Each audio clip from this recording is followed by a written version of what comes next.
Hello, how are you? You okay? So this is going to be another full podcast episode posting for YouTube. Now previously, we've mainly posted the highlight versions, hoping that you'll go and listen to the full episode afterwards, maybe on our website or on a podcatcher. But then we thought, well, why not put the whole thing on here? And then you haven't got to muck about. So after this bit's finished with me in it, you'll be able to hear the whole of episode 67 right here on YouTube without having to go anywhere. It's like the future, isn't it? It's amazing technology. Okay, so you're all watching now going, yeah, Steve, we know how YouTube works. But I do find it amazing. We'll all be wearing silver suits and using hoverboards soon. There you go, a very current and modern reference. Anyway, enough of me rambling. Episode 67 is another resource roundup. So this is where we look at all the resource that we've shared on social media over the past few weeks and months. The idea is that there's a subject in there that you might like, that you want to find out more about, so you then can go and read the article and learn about that thing. Now in this episode, we've shared resource about procrastination, using time chunks to manage your calendar, thinking about your why and your how, mindsets and sabotaging yourself, damaging your brain. Obviously, it's not advice on how to damage your brain, it's how to avoid it. What else have we covered? Overwhelming to-do lists and how to deal with them. We've looked at recharging, taking things too personally, and we end with a look at meditation. So there you go. Nine subjects in one episode.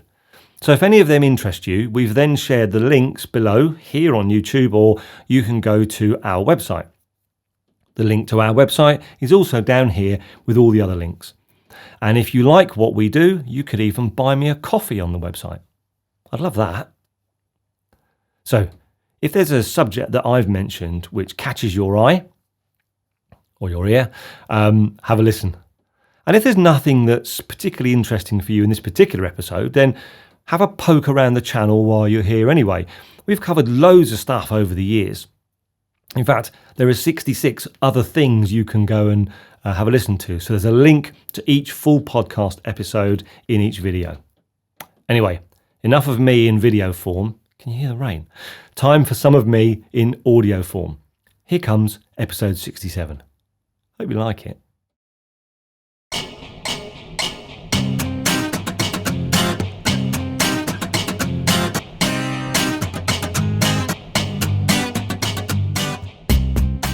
Hello and welcome to episode 67. How you doing? Now hopefully you enjoyed our last episode all about the Alpen method, helping you to get things on your to-do list done. If you haven't heard it yet, it's worth a listen if your to-do list is piling up. But this episode is going to be a roundup of the resource that we've shared on social media in the last few weeks. Now, we did this on episode 65 and it seemed to go down well. So we're going to have a look at all the helpful posts, ideas and articles that we've shared on Twitter, Instagram and Facebook. And there's loads. We're going to cover procrastination, time chunks, your why and your how, mindsets, self-sabotage, damaging your brain, dealing with overwhelming to-do lists. Oh, it's all starting to feel a bit heavy going. Recharging, taking things personally, and meditation. There we go. End with a bit of calm. Hopefully there'll be something in there for everyone, so let's go. Now back in September, we shared 2 Psychology Today articles on Twitter, and they were about helping with procrastination. On the 5th of September, we shared a great article by Robert Taibbi, and this article was about procrastination, but it was nicely done because he wrote it as a story about 2 people called Matt and Kim. And this was aimed at helping people with ADHD and anxiety with procrastination, but I think the advice here can help all of us. Well, all of us that suffer from procrastination anyway. Robert gives us all 8 steps to overcome it. And they include doing the hard stuff first, taking breaks, and avoiding all or nothing thinking. And then the second article, which we published on the 8th of September, was by Bryan and that was called Why Procrastination is a Friend Without Benefits. And this gives us 10 more tips covering reward, priorities and deadlines. The section on deadlines included the line, "When you have lifelines instead of deadlines, you're less likely to hear that whooshing sound as the deadlines go by." A reference to Douglas Adams there, of course, our fave author of the Hitchhiker's trilogy, which includes the line, "I love deadlines. I like the whooshing sound they make as they fly by."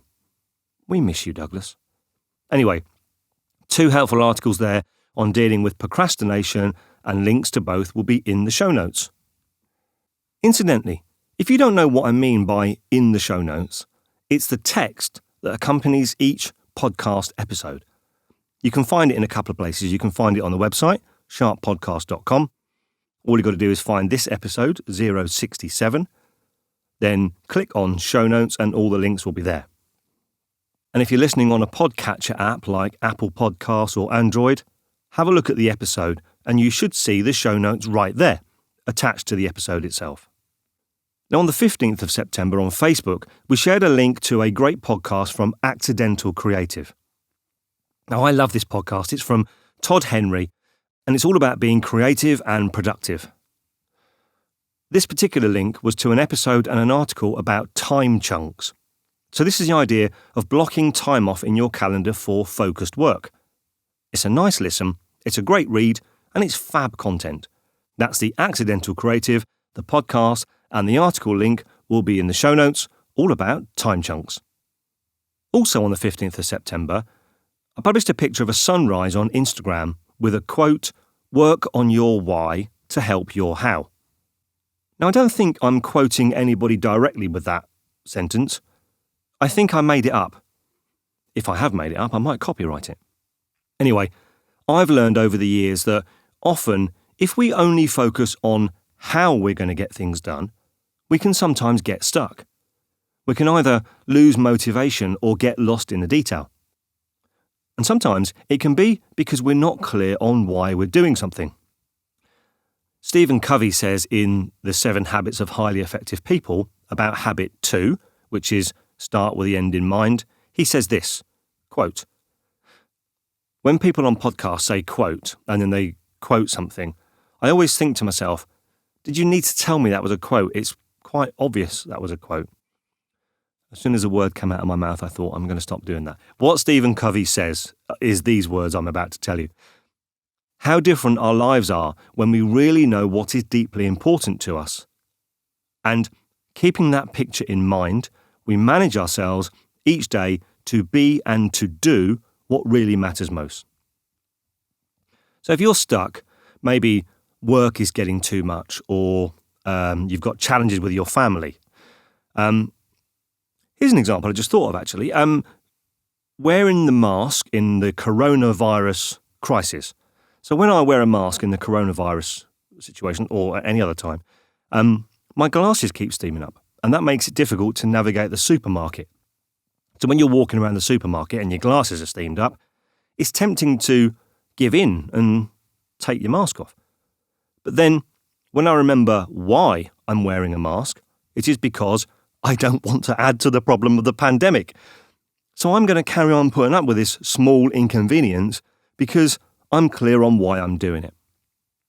Now you can apply this to big projects, you can apply it to company-wide activities, or little tiny things like wearing a face mask. Be clear on your why to help your how. On the 24th of September on Facebook, I posted a link to a Forbes article, and the article was called "Why You Must Slay Your Mindset and Stop Self-Sabotage to Achieve Your Goals." Now the article link had a picture of Russell Brand with his eyes closed, which seemed a little bit intriguing to me. Now this article is written by Celine de Costa, and it's got loads of really useful content about what self-sabotage is and the difference between fixed and growth mindsets, habits, and limiting beliefs. It's a really rich read. We love a little alliteration, and well worth your time.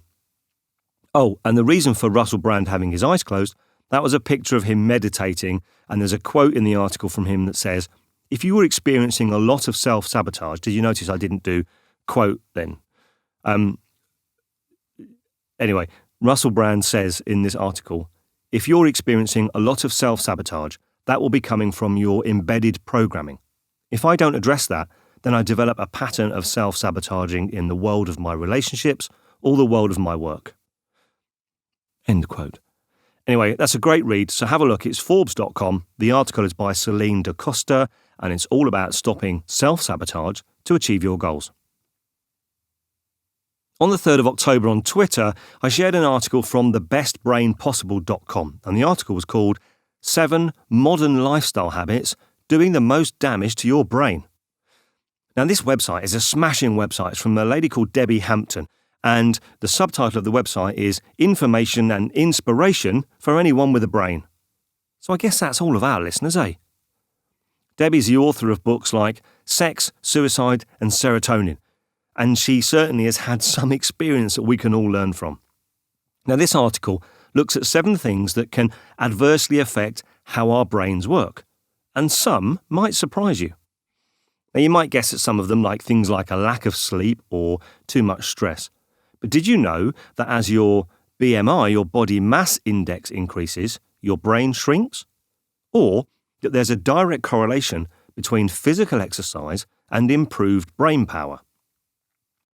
Debbie explains that in 2011, the Mayo Clinic went through 1,600 papers on exercise, and there was no disputing that exercise had a definite positive effect on memory, learning, performance, and motivation, while reducing depression, age-related decline, and the risk of dementia and Alzheimer's. That article is a great read. If you want to help your brain, and I know that mine needs all the help it can get, it's called 7 Modern Lifestyle Habits Doing the Most Damage to Your Brain, and it's at thebestbrainpossible.com. Of course, the link is on the show notes, but I insist on you doing 20 push-ups before you read them. I don't insist on you doing 20 push-ups before you read them. I don't think I could even do 20 push-ups. Right, on the 15th of October on Facebook, we had a look at an article by Leo Babauta at Zen Habits about to-do lists, and specifically what to do with your to-do lists if they are overwhelmingly long. Leo helps with practical advice on prioritising and using short lists. He gives us philosophical advice on your relationship with your tasks, and psychological advice on focusing on one thing at a time. I like this article. Thanks, Leo. Leo and Zen Habits, it's always great value, and I thoroughly recommend having a look at them. So that's When Your Task List is Overwhelmingly Long at Zen Habits, and of course, the link, as always, is in the show notes. On the 18th of October, on Instagram, I published a picture of me laying face down on the kitchen floor. Why did I do that? Because it's accompanied by the words that I have definitely created, these words that say, taking time out to recharge is important. If you don't believe me, ask your smartphone. See what I did there? I'm pleased with it. I hope it resonated with someone. On the 30th of October on Facebook, I shared a piece by Lachlan Bryan at Hackspirit, and this was called 11 Tips to Stop Taking Things Personally. Now, for some people, we can get stuck because we find it hard to shrug off things that have happened. And we can spend a lot of time ruminating on what something means or what did I do wrong. Lachlan shares a series of tips to help with practical ideas on things like working on your confidence or putting yourself in other people's shoes or how to deal with your reactions. There's loads here, and if you struggle with this kind of stuff and it's limiting your beliefs, have a read. We like Lachlan. He shares loads of stuff. There's loads of good ideas, and that will be in the show notes. 11 tips to stop taking things personally. Oh, man. I'll explain to her when I play it back. On the 7th of November on Twitter, we shared an interesting read from Hackspirit on some surprising statistics on meditation. Now, I think the days have gone where meditation is this fringe cult activity. Meditation's much more mainstream now, primarily because of the benefits. I meditate every day, and I'm not the kind of person to get into any woo-woo kind of stuff. But some of these stats even surprised me. For example, did you know that 40% of adult Americans claim to meditate at least once a week? Did you know that practicing meditation for 6 to 9 months can reduce anxiety by 60% and sleeping problems by up to 50%. Or that the meditation market in the US was valued in 2019 at $1.2 billion. Some companies who incorporate meditation programs report a productivity jump of 120%. And there's loads of other interesting stats, and if meditation gets your interest, and the article then goes on to explain what to think about if you want to get into it, how long you can do it for, what the challenges are, and of course there's references to all the studies that have been quoted.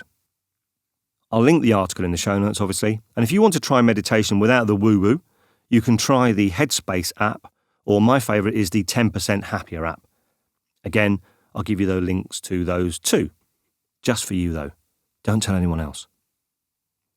On the 10th of November, we shared a piece from a past guest and, I hope I'm okay in saying this, friend of the podcast, Jessica Abel. Now this was called You Need to Know When to Say No and When to Say Hell Yeah. Now we love Jessica's work. If you listen to our chat back in episode 42, you'll know that Jessica is a fantastic author, she's a cartoonist and an all-round cool cat. This particular piece is about trying to pursue a project like something creative, for example, whilst juggling everything else that life throws at you. And I can tell you why this resonates with me. Today, I'm recording this podcast on a day's holiday, whilst Lisa is out at work, although you did hear her just ringing then. We're going to move house in about 2 weeks. Work is crazy, but in amongst all of that crazy, it was important to me to spend time creating this for you.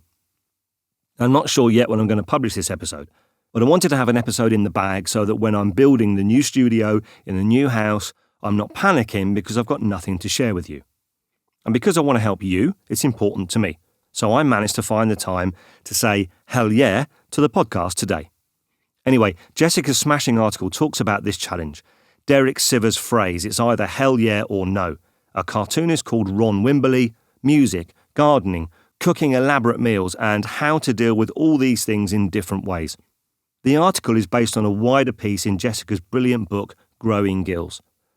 So both this article and the book are great reads, and they, of course, are accompanied by fabulous illustrations. So that's hell yeah or no from Jessica Abel. Have a look. Now, my final share that I'm going to talk about today was a picture of a tree that I posted on Instagram, also on the 10th of November. Now, I came across this tree whilst I was out on a walk in the woods, and it was poignant to me because if you've listened to the podcast in the past, you know that I love the woods. I go there to reflect, to calm down, and often to record bits for this podcast. You might remember that Liam joined us in the last episode for the first time as Chief Outdoor in the Woods Sound Engineer, and he did a great job. Well, as I've mentioned, we're on the move, and that means that by the time this episode comes out, sadly for me, I'll no longer be able to walk to those woods because we will be living somewhere else. And I feel a bit sad about that, if I'm honest, but if you've seen the post, you'll know that it says, life is change, and don't we know it this year? Because 2020 has been all sorts of bonkers, hasn't it? I honestly cannot remember a year like it personally. And sometimes change can be hard. And often that can be because we're perhaps clinging a bit too much onto stability and security. If we really value those qualities, then when change happens, it can be hard to deal with. But that tree hasn't stood there stoically for hundreds of years, unchanging. It too has changed. It's grown, the roots have driven further into the ground, it's changed shape, size, and that's helped it deal with storms, floods, and probably the odd dog cocking his leg and having a wee. And that feels like a good thought to leave on. Not the dog having a wee, but the idea that lots has changed this year. Because lots has changed, and lots will carry on changing. And if we can all let go a little bit of the desire to cling on to things staying the same, then it can make dealing with change a little bit easier. I reckon so anyway. Let me know what you think. After all, you are the reason I make this podcast. And if it means something to you, then it means something to me. I hope you've enjoyed this episode. Take care. Speak soon.